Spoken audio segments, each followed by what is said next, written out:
গণ অধিকার পরিষদের সভাপতি জুলাই গণ অভ্যুত্থানের অন্যতম রাজনীতিবিদ নুরুল হক নূরের সুচিকিৎসার জন্য বিদেশে পাঠানোর নির্দেশ দিয়েছেন প্রধান উপদেষ্টা প্রফেসর মোহাম্মদ ইউনূস। মঙ্গলবার রাষ্ট্রীয় অতিথি ভবন যমুনায় প্রধান উপদেষ্টার সাথে সাক্ষাৎ করেন নুরুল হক নূরের সহধর্মিণী মারিয়া আক্তার, গণ অধিকার পরিষদের সাধারণ সম্পাদক রাশেদ খান ও সিনিয়র যুগ্ম সাধারণ সম্পাদক হাসান আল মামুন।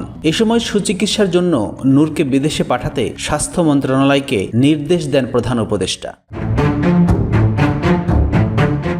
নুরুল হকের শারীরিক অবস্থার বিষয়ে কথা বলতে গিয়ে কান্নায় ভেঙে পড়েন মারিয়া আক্তার। তিনি জানান, নূরের মস্তিষ্কে রক্তক্ষরণ হয়েছে, নাকের হাড় ভেঙেছে, তিনি চোয়ালে ও মেরুদণ্ডে আঘাত পেয়েছেন।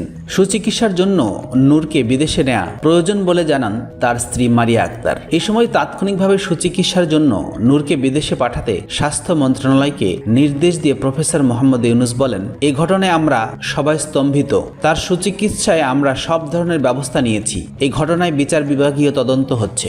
এ সময় আইন উপদেষ্টা আসিফ নজরুল, পরিবেশ উপদেষ্টা রিজওয়ানা হাসান এবং গৃহায়ন ও গণপূর্ত উপদেষ্টা আদিউর রহমান খান উপস্থিত ছিলেন।